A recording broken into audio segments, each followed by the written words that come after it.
Welcome to a new blog. আমরা এই মুহূর্তে দাঁড়িয়ে আছি কোলাঘাটে। আজকে দিনটা রোববার। এই কোলাঘাটে কখনো বিরিয়ানির কথা যদি কেউ বলে, বিরিয়ানি মানে তো কলকাতা বোঝায়, বাট কোলাঘাটে কেউ বিরিয়ানি খেতে আসে? হ্যাঁ, আমরা কোলাঘাটে বিরিয়ানি খেতে এসেছি। দাঁড়িয়ে আছি আনফর্চুনেটলি আমিনিয়ার সামনে, এবং সেখানে প্রায় 100 লোকের লাইন।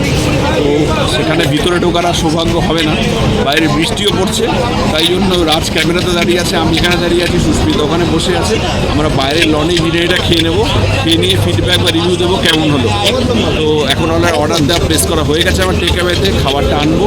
আমি অর্ডার দিয়েছি একটা মাটন বিরিয়ানি, আর রাজ অর্ডার দিয়েছি একটা চিকেন বিরিয়ানি। ঠিক আছে, সুস্মিতা রোলই খাচ্ছে। এটা খেয়ে আমরা বলবো।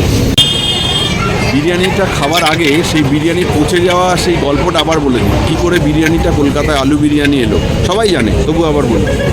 বিরিয়ানিটা হচ্ছে 1856 সালে, যখন নবাব ওয়াজেদ আলী শাহকে লখনৌ থেকে ইংরেজরা কলকাতায় কিন্তু নির্বাসন দিল।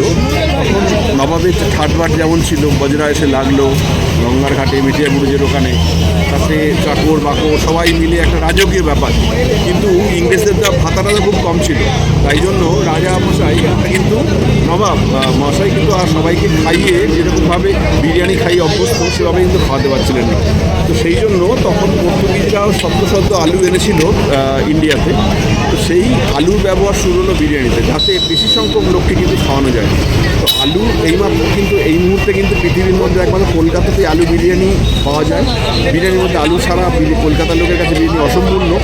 কিন্তু আর এই কলকাতার এই আলু বিরিয়ানিটা কিন্তু পৃথিবীর অন্য কোথাও পাওয়া যায় না। এই কলকাতার লোকেরা বিরিয়ানির টেস্টটা কিন্তু অন্য কোথাও পায় না, যেরকমভাবে নিজেদের শহরে পায়। তো আমরা শহর থেকে বাইরে আজকে এসেছি কোলাঘাটে আমিনিয়াতে, প্রসিদ্ধ আউটলেট যেটা কলকাতার মধ্যে আছে। আবার এখানেও এসেছি, আপনি খেয়ে ফিডব্যাক দেবো। ভিতরের বাইরে লনে বসে খেতে হবে, প্যাকেট থেকে খেতে হবে, প্লেটও পাওয়া যাবে না, কারণ 100 জন লোকের লাইন। খেয়ে আমাদের অনেকটা আবার ফেরত যেতে হবে কলকাতাতে। তাই চলুন দেওয়া যাক। এই যে রোলটা এসে গেছে, এগ চিকেন রোল।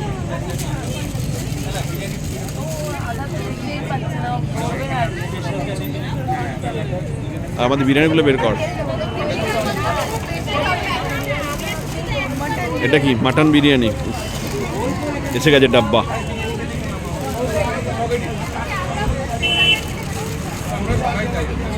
এটা চিকেন, জলের বোতলটা, রোলটা দেখাও ভিতরটা। এগ চিকেন রোল, চিকেনের সলিড পুর আছে।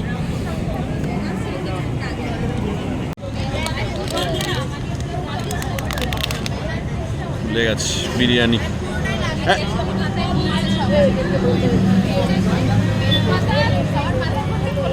চিকেন বিরিয়ানি।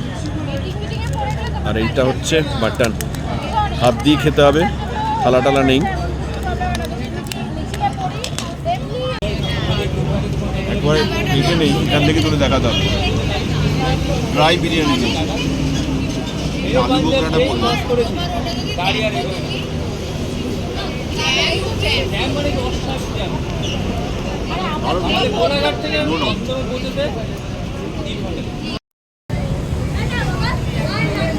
বিরিয়ানি লাভার হলে তার কোথায় খাচ্ছে কোনো ম্যাটার করে না, সে বিরিয়ানি খাচ্ছে কিনা এটাই ম্যাটার করে।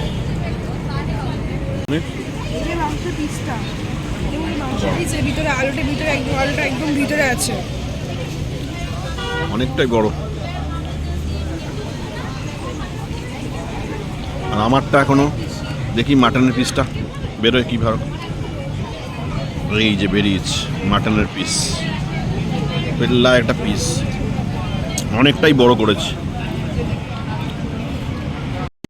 এই হচ্ছে মাটনের পিস পড়েছে আমাদের।